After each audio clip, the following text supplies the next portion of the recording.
Well, welcome back to Manchester. Oh, Obviously. thanks very much. Cheers. Where did it all begin for you with music? How did you find yourself getting into it?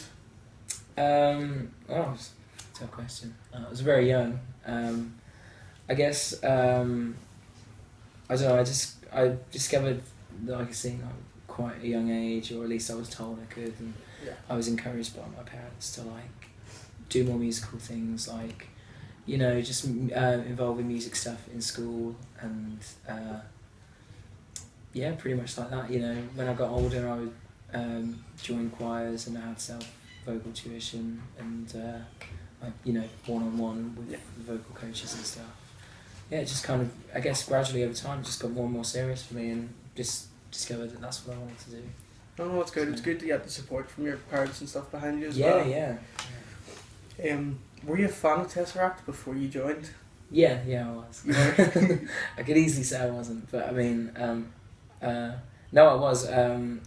I got into them just before One came out, and my other band, Voices from the Fuselage, some of the guys from there basically were like, "Oh, you should listen to this. You should listen to this.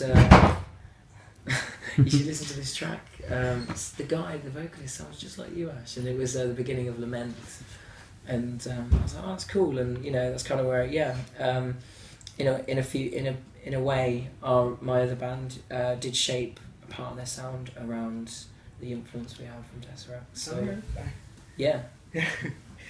How did you join TesseracT? Because we know Elliot auditioned and we found Dan from seeing him live. Yeah. Well, when Elliot left, and it was a case of when they put out the we're looking for another vocalist and stuff, I was completely unaware. I remember when Dan left and then Elliot joined, it was that's a bit of a blur for me. I just kind of thought it went from one to the next. But I was encouraged by my friends to audition and stuff, but I guess I just never thought I'd be good enough for it, and that maybe they'd be looking for something different. But Ackle popped up on Facebook, and basically from my touring with Voices, one of the promoters of one of the venues basically put my name forward and said, "You should check this guy out." And he listened to our EP, and he contacted me then, and that was kind of like, okay, well, if they've heard me already, then the least I can do is try and see how it goes, really. So. Oh no, that's good. You were a fan before, and now you're. yeah, it was really weird. Slight starstruck when I met them for the first time when we had a first audition. So when you joined TesseracT, did that strain your relationship with Voices? No, not at all. They were really happy for me, and I still plan. I have every intention of continuing on with the band. We've got a lot of material that we're bringing. Hopefully, releasing some next year. If all goes as planned. We've been a bit of a lazy band anyway. We were very part-time even before TesseracT, so it hasn't taken that much of a toll on the band. I imagine TesseracT does take up the majority of your time now. So how do you balance all your other projects, like Nebula, is it? Nebulae, that's just, I don't know, that's just kind of a very, very, very, very side project. It's nothing big, but eventually I'd like to. I'm thinking of incorporating some of that, perhaps just merging it into obviously I've got my solo work. I'm probably just going to bring it all together in some way, thin out the herd of all these titles and stuff. So and I've got uni, which is I should be at uni at the moment. So but I've spoken to my tutors and stuff, and they're very understanding about there's a commitment, and I plan to see it through to the end. I'm in my final year now, so I hope trying to keep on top of it all. It does take it took its toll last year. Had a bit of a few bumps in the road, but it's nothing I know I'm more than capable of doing it all. So. Oh yeah. Little lighter questions now. Okay. What's your favourite part of Altered States? Favourite part? I like the fact you said part because not specifically song, but I've always personally favoured Resist because it was a really easy song to write. like, and I find the easier it is, it's like, it just feels more like it's meant to be that way, and like, it's a very personal song. Yeah. So it's probably obvious but so yeah, I do hold that quite close. I love Exiled.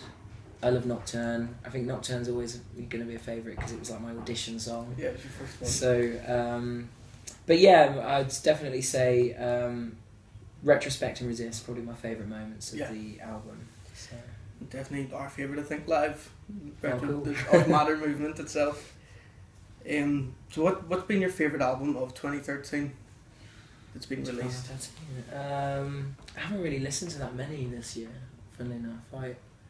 I find myself discovering more old albums every year than I do finding new ones, but I can't really say, like, I know the rest of the band are in the other room waiting for me to drop the A-bomb, but I love the band Anne Boleyn, and they released like a special edition thing this year. I don't think I can really say that though because it came out last year, but I love, obviously, Asymmetry. You know, we're on tour with Karnivool right now, so it's a really good album. I'm still getting into it. I haven't really given it the attention it deserves. And The Catalyst Fire by Dead Letter Circus as well. It's a great album. So yeah, they're probably my favourite for the few that I've had this year. So, but that's no slight on them.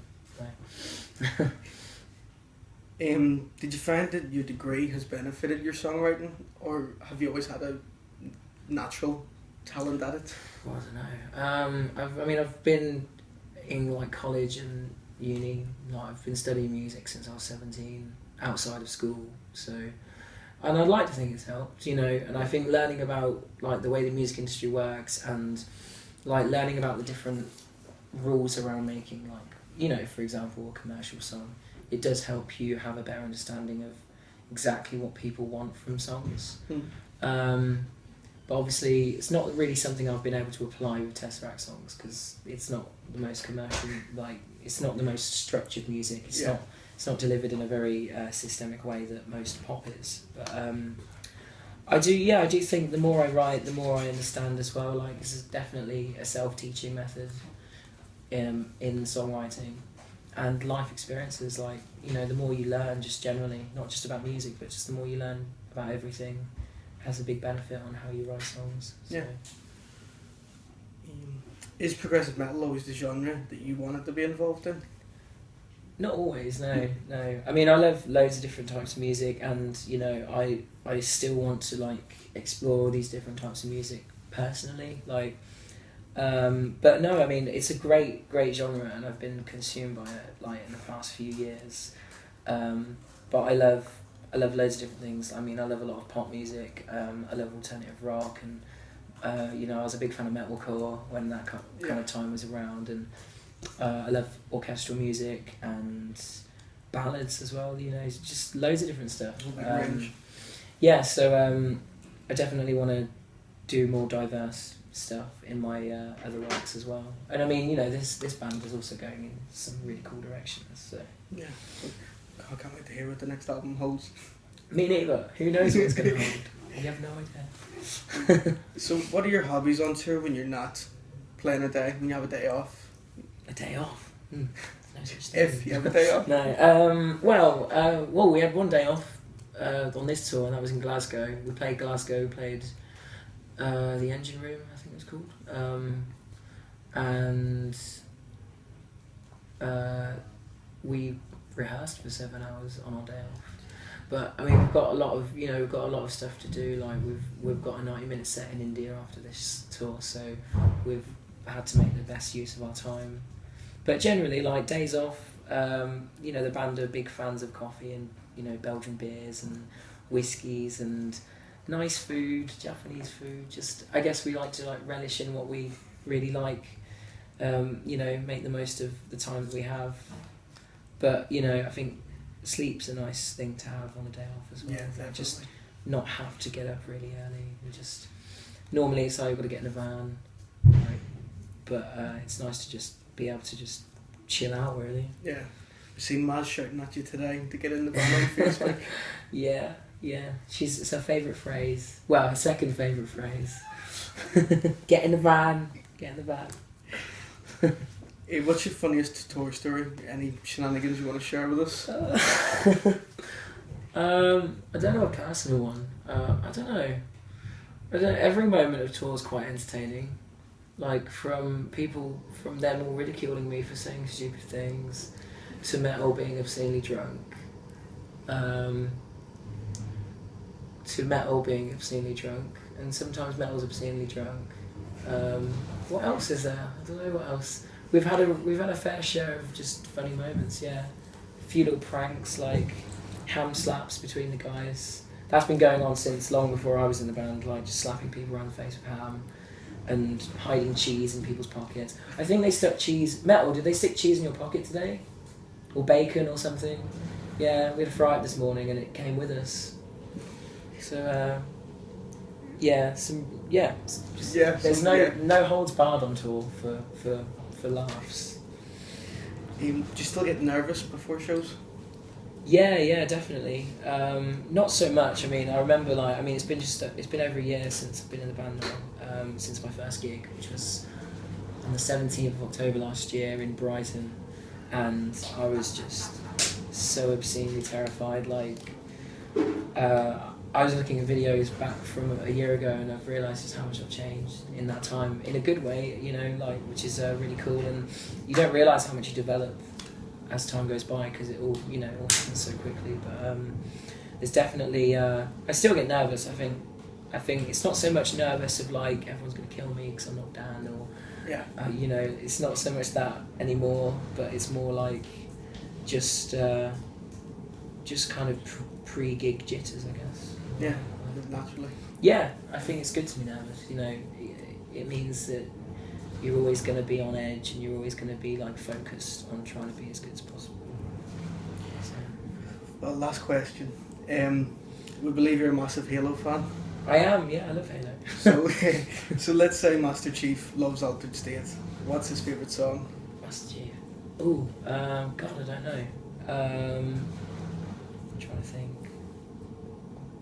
It's a really interesting question. I'm trying to think. Right now, I'd probably say Resist as well. It's only because of his, this is a really geeky moment, but he's. Have you played Halo 4? Big Halo fans as well. I'm pretty sure he needs a bit of Resist in his life right now, because Cortana issues. You know what I mean? Yeah. So that kind of sucks. But but I'm going to say that anyway because it's my favourite song. Resist? Yeah, I'd like to say Resist.